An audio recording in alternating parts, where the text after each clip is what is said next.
Welcome back to Making Meaningful Argument. I'm Dr. Steve Yano, Professor of Rhetoric. Hello, welcome back. I'm glad the first lecture didn't scare you away. This one might, because we're going to talk about something very scary, which is kind of the lecture of like what to do in case you catch on fire. This is what to do in case you find yourself in an argument. Now, the thing about arguments and the definition of argument that you might have implied from the last one is arguments are not something that we're in full control over. They're associated and related to us, but we can find ourselves in an argument in very much the same ways we can find ourselves on fire. So what's the stop, drop, and roll for argumentation? What should we do if we find ourselves in an argument? A lot of times people feel this is a negative thing. And why wouldn't you? You feel like you're being attacked. You feel like you're being called to defend yourself when you don't even think what you believe is controversial. You feel put on the spot. People raise their voice. They get emotional. They start to talk at you in very firm tones. It's not a very pleasant experience. So this lecture is to give you some tips of how to take even that experience. Yeah, we're jumping into the deep end right away here, folks. We're not messing around. How to take that experience and make that meaningful. How can it be meaningful? Most people just run away. They say, I don't want to talk to you about this. If you raise your voice, I don't want to deal with you. I'm just going to walk away. And I should say here that if you ever did feel like that, that's a perfectly valid response. That might make argument meaningful for you. I'm not saying don't ever do that. Sometimes that's necessary. Sometimes people are a bit aggressive. Sometimes people are a little bossy. Sometimes people aren't very caring, but it's because they're so passionate that they think they have found what's right and true, that they want other people to share in it. So even though they might be sounding aggressive and nasty to you, what it is you can reconceptualize that. I know it takes a bit of work. It's an act of care. They really want you to be on their side. They really want you to believe what they believe. Let's look at a quote here from Professor Douglas Enninger, who wrote substantially about argument in the 1970s. It's a long quote, so let me read it to you.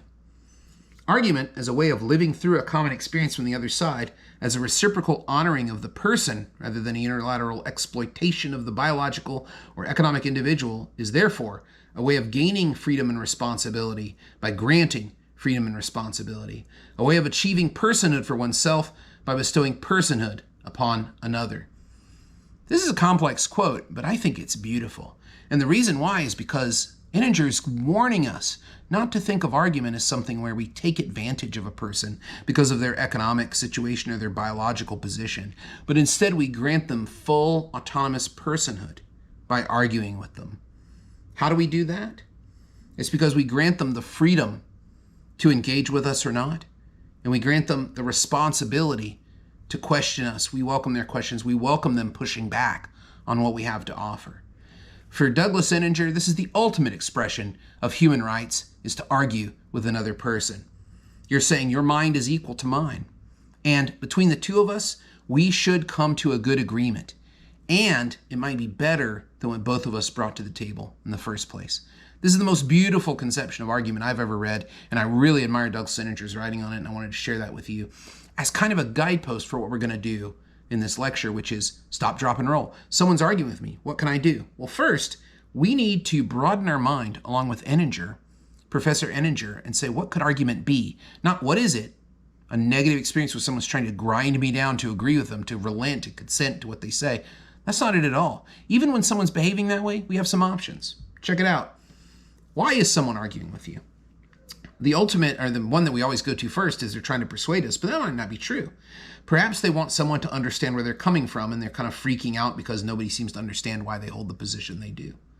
Maybe they're trying to get us to empathize, to show some empathy, some caring, to say, why? Yeah, I can understand. I don't agree with you, but I can understand why you'd feel that way. I'd be very upset if that was my experience too. Maybe they're looking for that. They're trying to clarify. Maybe you can have an opportunity to help them clarify their thoughts and feelings. Maybe they're really, really, really freaking out. It comes off as them wanting to persuade you, but maybe they're freaking out about what they think is true. You can help them clarify their thoughts. Trying to determine what they think. Somebody might be arguing with you in order to determine what they think. There are a lot of traditions, culturally and religious and otherwise, where people use argument as a way of testing their own knowledge. So it's actually an invitation for you to push back, not because they're trying to be rude or incivil to you, but a way of testing the quality of their own mind to make sure their thinking is at the highest level. And then also, they might be arguing to know, to try to figure out if they know enough or what knowledge is out there. Now, these might not even be conscious to them. These might not be things that are in their mind or really even something that they're intending to do, but you can use your words to try to push back on this a little bit. Here's some starting questions you can use. Well, why is this important to you? See what they say. What's at stake if I agree or disagree with you? Who is impacted by this? Who's this concern the most? Does this really affect us? Or what about the people who are really impacted by this? I can see you care about this. Why is that? What happened to get you interested in this? And these questions will help you take what they say and you can try to determine where their purpose might be. They might not even know. Most people in the United States, in the Western world, are not properly trained in how to argue. They're not even properly trained in rhetoric, how to come up with ideas and how to back them up. This is assumed to be a natural human ability. It is not. It is something that requires a lot of practice and a lot of hard work. Those questions will help quite a bit. Remember, when you are caught in an argument, listen for connections and investment, not for errors. Listen to why they are so passionate, why they're approaching, why they're pushing on you. Listen for that. Those connections are so valuable. Listen for how you can identify with the investment and connections the other person's saying. Maybe you totally disagree with their position on immigration into the United States, but you could say, yes, I also agree that we should be kept safe. I also agree that people can sometimes be threatening. But what I'm wondering is how you connect that to people coming into the country illegally. Why would they necessarily be harmful or threatening? You can use that example. There's a number of different examples we can use there. Question them about how and why they have these connections. So they'll articulate a connection. It usually has to do with a personal experience. And one of the things you can say is, well, I respect your personal experience. I can see where you feel that way, but how can you generalize from that to all of that category? How can you do that? Talk to me about that. And this might help kind of diffuse it because from their point of view, you're taking their side. You're not saying, oh, you're stupid, oh, you're a hateful person, which is the way contemporary society would have us argue. You're trying to get into those connections and remember, it's not about logic and facts. It's not about someone being stupid or smart. It's about lived experience and how people feel about their experiences makes them identify with a particular claim. That's the important part here. Lastly, for this lecture, just keep in mind that argument is communicative. It's about relationships.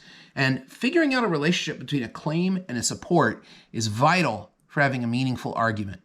When someone tells you that they think all illegal immigrants are terrible people, the initial reaction is to say, wow, that's horrible. Wow, you're a very hateful person. Wow, you haven't thought this through. That's not going to help you have a meaningful argument. That's going to help you defend yourself. It's sort of like immediately putting your hands up or maybe fight or flight. Is that what they call it? It's not going to help you have a meaningful argument where you're going to rethink some of your positions. You're not going to agree with them probably, your opponent, but you're going to rethink some of your positions and maybe even lose the opportunity to come up with a better defense and a better articulation of what it is you believe. After all, what's the point of having strong beliefs about what's good and right and true or just if you're unable to share them with other people? So this was sort of the the lecture about what to do if you find yourself caught in an argument. Remember, argument can have so many different purposes. It's really up to you to decide what to do. I'm not saying always engage, but always try to engage by asking those key questions and really try to figure out what the motive is for that person trying to argue with you. Maybe if you ask some of these connecting questions, you can see that they've had a very chilling or traumatic life experience that makes them associate with this political or social position.